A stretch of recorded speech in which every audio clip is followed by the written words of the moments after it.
شام کا وقت تھا۔ میرا بھائی معمول کے مطابق اپنی نائٹ ڈیوٹی پر جانے ہی والا تھا کہ میری بھابھی نے مجھے اشارے سے اندر بلا لیا۔ میں نے کہا، کیا ہوا بھابھی، آپ ایسے اشارے کیوں کر رہی ہیں؟ منہ پر ہاتھ رکھ کر بولی، پاگل چپ کرو، مجھے تم سے کچھ بات کرنی ہے۔ میں نے اشارتاً ان کی طرف دیکھا۔ وہ بھائی کے جانے سے پہلے ہمیشہ ایسا ہی کرتی تھی، اور 2-3 دن سے تو وہ روزانہ ہی یہی کر رہی تھی۔ یہ لو، یہ جا کر کوڑا باہر پھینک آؤ۔ ایسا ہے نا کہ مجھے گند سے کافی نفرت ہے۔ میں نے بھابھی کی طرف حیران ہو کر دیکھا تو بھابھی، اس میں اتنا چھپانے والی کیا بات ہے؟ آپ مجھے کہہ دیتی، بھیا کے سامنے ہی میں جا کر پھینک دیتی۔ ارے نہیں پاگل، تم نہیں جانتی تمہارا بھائی کتنا وہمی ہے۔ اسے لگتا ہے کہ اگر باہر جانے سے پہلے بیوی جھاڑو پونچھا کر دے اور کوڑے کو باہر نکال کر پھینک دے تو یہ بدشگنی ہوتی ہے، اس کا کوئی نہ کوئی حادثہ ہو سکتا ہے۔ اب ظاہر ہے ایک جاہل انسان تو ایسا ہی سوچے گا نا۔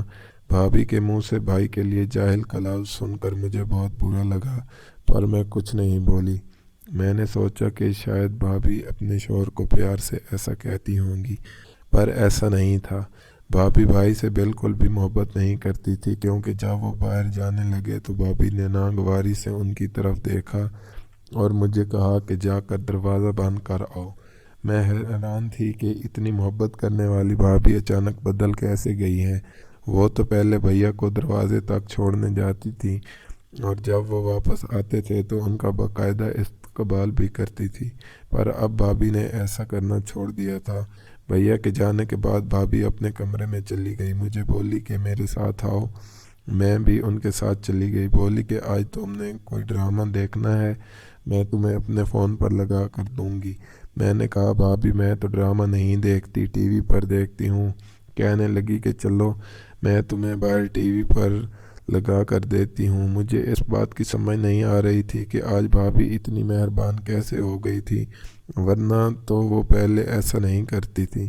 مجھ سے تو کوئی بھی بات کر لیا کرتی تھی، ورنہ بھائی کے ساتھ ہی مصروف رہتی۔ پر پھر کچھ عرصے سے جب بھائی نے گھر میں دیر سے آنا شروع کیا تو بھابھی نے بھی اپنی توجہ ہٹا لی۔ اب بھابھی زیادہ تر خود میں مصروف رہتی، اپنے آپ کو سجاتی اور زیادہ دیر سوئی رہتی۔ پر آج عجیب بات ہوئی تھی۔ بھابھی مجھے ٹی وی لانچ میں چھوڑنے کے بعد اپنے اندر کمرے میں چلی گئی اور دروازے کو اندر سے بند کر لیا۔ مجھ سے کہا کہ تم ٹی وی دیکھو۔ ٹی وی دیکھتے دیکھتے میری آنکھ لگ گئی۔ پھر میری آنکھ کھلی تو میں نے دیکھا کمرے میں روشنی جل رہی تھی۔ وہ بھابھی کہیں نہ تھی۔ عجیب سی خاموشی تھی۔ ویسے تو بھابھی رات کو جلد سو جاتی تھی، پر وہ ہمیشہ کمرے کا دروازہ کھلا رکھتی تھی۔ اس وقت کمرے کا دروازہ بند تھا۔ میں باہر لانج میں بیٹھی بہت گھبرا رہی تھی۔ اندھیرے میں سائے بھی مجھے ڈرا رہے تھے۔ میں نے فوراً سے بھابھی کے کمرے کے دروازے پر دستک دی۔ میری عمر بھی زیادہ نہیں تھی، 15-16 سال کی تھی، اس لیے مجھے بہت ڈر لگ رہا تھا۔ جیسے ہی دروازے پر دستک دی، بھابھی نے کھانے والی آواز میں مجھ سے پوچھا، کیا مرنے لگی ہو؟ کیا بھابھی اس طرح سے بات نہیں کیا کرتی تھی، اور آج تو ان کی آواز سے لگ رہا تھا جیسے وہ سوئی بھی نہیں ہیں بلکہ جاگ رہی ہیں۔ میں نے کہا، بھابھی مجھے بہت ڈر لگ رہا ہے۔ بولی کہ تم سو جاؤ، میں ابھی آتی ہوں۔ تھوڑی دیر کے بعد بھابھی نے کمرے کا دروازہ کھولا، مجھے اپنے ساتھ لٹا کر بولی، چلو تم سو جاؤ۔ ٹی وی لانچ میں ایک بیڈ بھی پڑا ہوا تھا، اسی بیڈ پر مجھے لٹا دیا۔ میں نے کہا، کیوں بھابھی، میں ایسے نہیں سوؤں گی، آپ نے مجھے آپ کے ساتھ سونا ہے۔ بھابھی نے مجھے غصے سے دیکھا اور بولی، ضد نہیں کرو، جتنا کہا ہے اتنا ہی کرو۔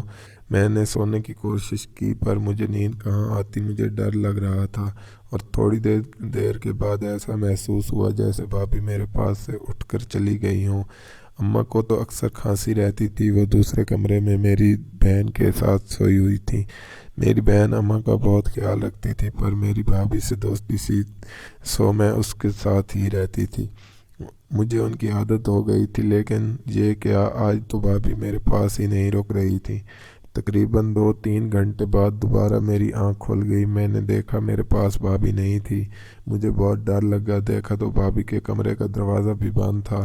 مجھے یہ دیکھ کر بہت ڈر لگا کہ میں ٹی وی لانچ میں اکیلی سو رہی ہوں۔ چھت کا دروازہ بھی اکثر کھلا ہوتا ہے، ایسے میں اگر کوئی چھت کے اوپر سے کود کر آ جائے تو کیا ہوگا؟ طرح طرح کے خیالات میرے ذہن میں آنے لگے۔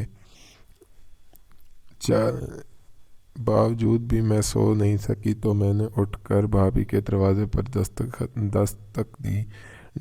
بھابھی نے کمرے کا دروازہ نہیں کھولا بلکہ دروازہ مسلسل بند تھا۔ میں نے دروازے کو زور لگانا شروع کیا تو بھابھی نے بھی اندر سے زور سے دروازے کو بند کیے رکھا۔ اب مجھے شک ہو رہا تھا کہ آخر بھابھی کمرے میں ایسا کیا کر رہی ہے کہ بار بار مجھ سے دروازہ بند کروا رہی ہے، حالانکہ انہیں ایسا کرنا نہیں چاہیے تھا۔ میں نے دروازے کو زور لگانا بند کر دیا اور واپس آ کر بیڈ پر بیٹھ گئی۔ ٹی وی لانچ کے سارے دروازوں کو بھی اندر سے کنڈی لگا دی اور پھر سونے کے لیے لیٹی تو مجھے نیند نہیں آئی۔ تقریباً صبح فجر کے قریب کی بات ہے جب ٹی وی لانچ کا ایک دروازہ ہلکا سا کھلا اور کوئی باہر گیا۔ یہ دیکھ کر مجھے حیرت ہوئی کہ آخر اس وقت کون باہر گیا ہے، مگر پھر بھابھی کے کمرے کا دروازہ بند ہو گیا۔ مجھے اپنے جسم میں ایک عجیب سی سرد لہر دوڑتی ہوئی محسوس ہو رہی تھی، بہت ڈر لگ رہا تھا۔ میں نے اب جا کر دیکھا تو بھابھی کے کمرے کا دروازہ کھلا ہوا تھا، جبکہ باہر والا دروازہ بھی کھلا تھا۔ میں نے فوراً اسے ٹی وی لانچ کی لائٹ آن کر لی۔ تبھی بھابھی اندر سے فوراً باہر آئی اور بولی، تم سوئی نہیں ہو؟ صبح کے 3 بج رہے ہیں اور تم ابھی تک روشنی بند اور کھول رہی ہو۔ میں نے کہا کہ مجھے ڈر لگ رہا تھا کہ کوئی باہر گیا ہے۔ بھابھی بولی، ایسا کچھ نہیں ہے، تمہارا وہم ہے۔ میں نے کہا کہ وہ دیکھو بھابھی، کمرے کا دروازہ بھی ادھر سے کھلا ہوا ہے۔ بھابھی نے سرسری نظر ادھر ڈالی اور بولی، دروازہ نہیں کھلا، تم نے خود کھولا ہوگا۔ بھابھی مجھ سے نظریں چرا رہی تھی۔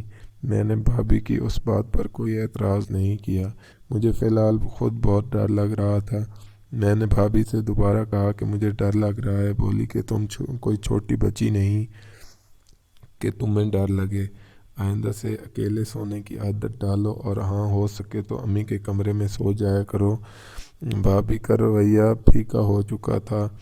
مجھے بہت دکھ ہوا لیکن میں چپ ہو گئی۔ اگلی صبح ایک عجیب واقعہ ہوا۔ ہم لوگ صبح اٹھے تب تک بھائی بھی نائٹ ڈیوٹی سے آ جاتے تھے۔ آج بھیا تقریباً 6 بجے کے قریب آ گئے۔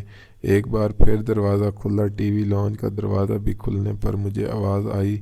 میں نے دیکھا بھائی گھر آ گئے تھے۔ اس وقت تک میں بھی جاگ چکی تھی۔ بھائی بولے کہ مجھے بہت بھوک لگی ہے، ناشتہ بنا دو۔ میں نے کہا، بھائی میں آپ کو ناشتہ بنا دوں گی۔ بھائی نے کہا کہ نہیں، میں مینا کے ہاتھ کا ہی کھاؤں گا۔ بھابھی کی آنکھیں دیکھ کر لگتا تھا کہ وہ پوری رات سوئی نہیں ہے، بہت تھکی ہوئی لگ رہی تھی۔ میں نے کہا، بھابھی تو تھکی ہوئی ہیں۔ بھائی بولے، تھکی کس بات سے ہوگی، رات پوری تو آرام کیا ہے۔ مجھے بھوک لگ رہی ہے، میں کچھ کھائے بغیر نہیں سوؤں گا، مجھے نیند نہیں آئے گی اور اگلا پورا دن سر میں درد ہوگا۔ میں نے کہا ٹھیک ہے۔ میں اپنے بستر پر واپس سے لیٹ گئی۔ میں صبح ایسا ہی کیا کرتی تھی۔ سونے سے پہلے، جاگنے سے پہلے میں ہمیشہ 1-2 گھنٹے بستر میں ہی رہتی تھی۔ تبھی بھابھی کے کچن میں ناشتہ بنانے کی آواز آئی۔ آج بھابھی زور زور سے برتن ادھر ادھر پھینک رہی تھی۔ لگتا تھا کہ بھابھی کو سخت غصہ آ رہا ہے۔ میں نے سوچا لیٹنے کی بجائے میں بھی بھابھی کی مدد کر دیتی ہوں۔ میں اپنے کمرے سے اٹھ کر کچن میں گئی تو دیکھا بھابھی غصے سے ناشتہ بنا رہی تھی۔ میں نے دیکھا واقعی بھابھی کی طبیعت کوئی ٹھیک نہیں لگ رہی تھی۔ بھابھی نے ناشتہ بنا کر بھیا کو دے دیا تو میری اماں بھی جاگ گئیں۔ بولیں کہ بہو، میری تو کھانسی نے رات بری حالت کر دی، ناشتہ بنا دو، مجھے بہت طبیعت خراب محسوس ہو رہی ہے۔ بھابھی بولیں کہ مجھے نیند آئی ہے۔ تب اماں نے کہا کہ تمہیں کس چیز سے نیند آئی ہے، پوری رات تو تم سوتی رہتی ہو۔ میں پوری رات کھانستی رہی ہوں، مجھے نیند نہیں آئی اور بھوک بھی لگ رہی ہے۔ بھابھی نے ناگواری سے امی کی طرف دیکھا اور پھر بولی کہ اچھا میں ناشتہ بناتی ہوں۔ ابھی بھابھی نے ناشتہ بنایا ہی تھا کہ دروازے پر دستک ہوئی۔ بھابھی کے میکے سے کچھ لوگ مہمان کے طور پر ہمارے گھر آئے تھے۔ بھابھی کی چھوٹی بہن صبح صبح آ گئی تھی۔ بھابھی اسے دیکھ کر خوش ہونے کی بجائے اور تنگ ہونے لگی کہ علیہ آج تم کیسے آئی؟ بھابھی نے سرسری سا پوچھا۔ علیہ خوش ہو کر بولی، باجی آج تو میرا آخری پیپر تھا، دیکھیں نا آپ کی تو صبح ہوئی ہے پر ابھی تو 10 بج رہے ہیں، میں پیپر دے کر بھی آ گئی ہوں۔ میں نے سوچا میں آپ کے ہاں سے ہو کر چلوں۔